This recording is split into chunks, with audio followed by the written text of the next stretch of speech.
मैं आप सबको अपने channel soil in the pot में खुशामदीद कहती हूँ। उम्मीद है कि आप सब खैरियत से होंगे।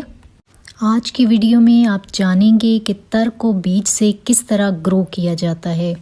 इसके लिए बेस्ट वेदर कौन सा है, सीड किस तरह के लेने चाहिए, इसके लिए किस तरह का सॉइल मिक्स चाहिए, सनलाइट और वाटर रिक्वायरमेंट क्या है, और अगर आपने इसकी पनीरी ख़रीदनी है तो इसे कहाँ से ख़रीदें।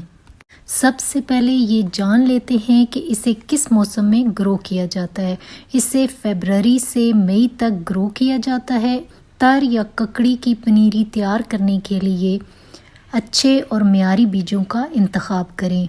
ऐसा करने से ज़्यादा बीज जर्मिनेट होंगे और इनसे हासिल होने वाली सब्ज़ी भी साइज़ में बड़ी और जायके में मीठी होगी। और ऐसे बीजों से तैयार पौधे या बेल पर बीमारियां भी कम हमलावर होती हैं। मैं जिन बीजों का इस्तेमाल कर रही हूँ इनका ओवरऑल रिज़ल्ट बहुत अच्छा है।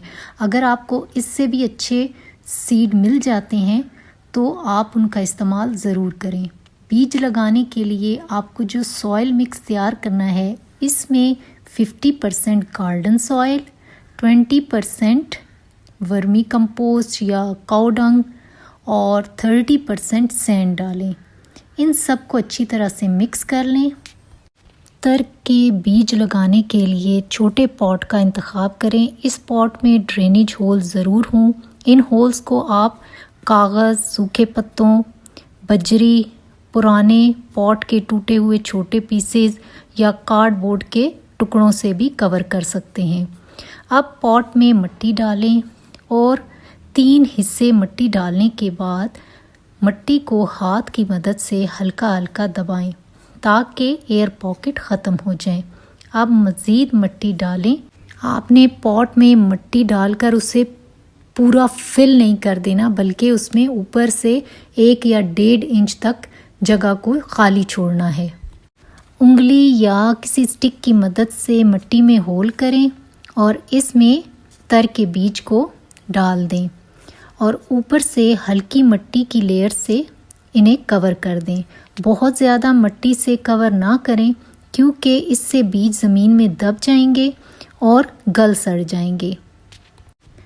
अब आपने बहुत हल्के हाथों से वाटरिंग करनी है। बेहतर है कि वाटरिंग कैन का इस्तेमाल करें क्योंकि अगर आपने बहुत प्रेशर के साथ पानी दिया तो सीड्स अपनी जगह से हिल जाएंगे और बार बार ऐसा करने से फिर सीड ख़राब ही हो जाते हैं।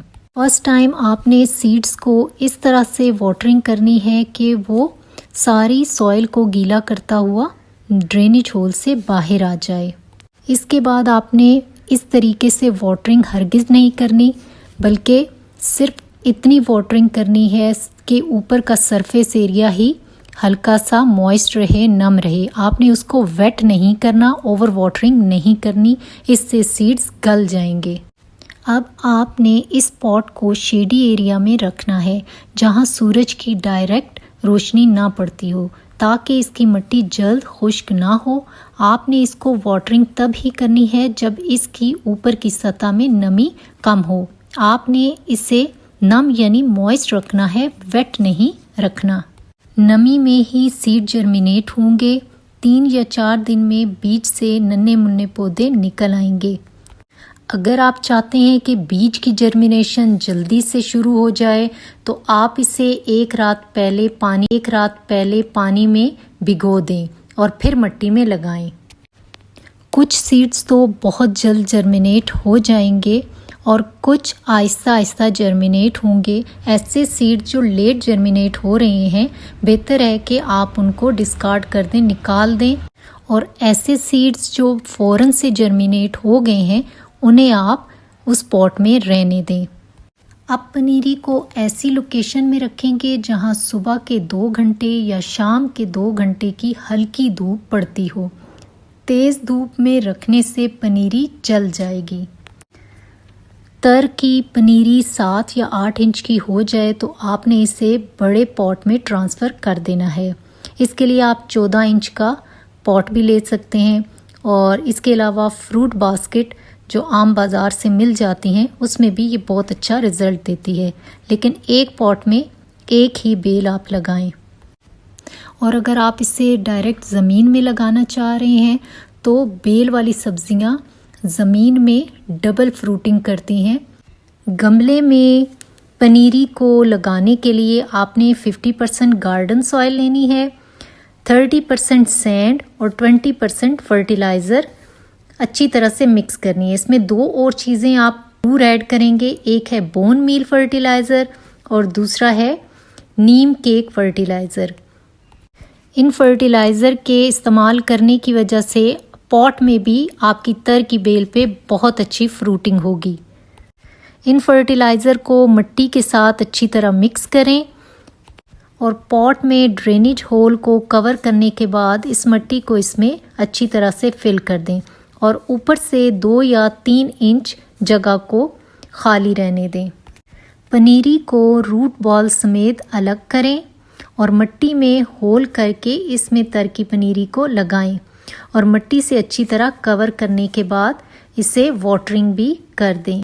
कोशिश यही करें कि पनीरी को शाम के वक्त ही ट्रांसफ़र किया जाए ताकि वो रात के दौरानिए में ख़ुद को स्टेबल कर ले।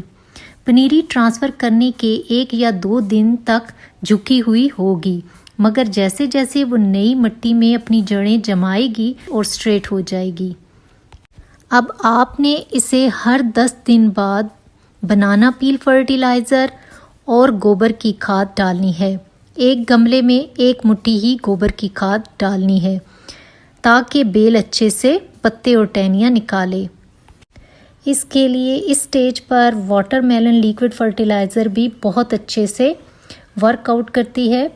तो अगर आपने उसकी कंप्लीट वीडियो देखनी है तो वो मेरे चैनल पर ऑलरेडी मौजूद है, आप उसे देख सकते हैं।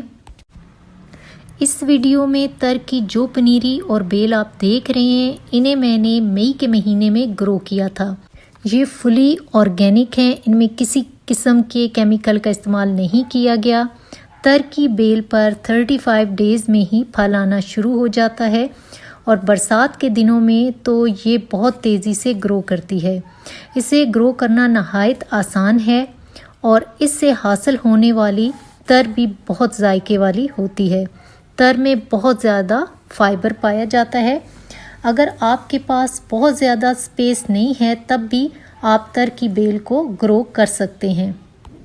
मैं उम्मीद करती हूँ कि मेरी ये वीडियो आपके लिए बहुत हेल्पफुल साबित होगी। अगर मेरी वीडियोस आपको अच्छी लगती हैं तो इन्हें ज़रूर लाइक कर दिया करें और अगर आप मेरे चैनल पर नए हैं तो मेरे चैनल को सब्सक्राइब भी कर दें। Thanks for watching my videos.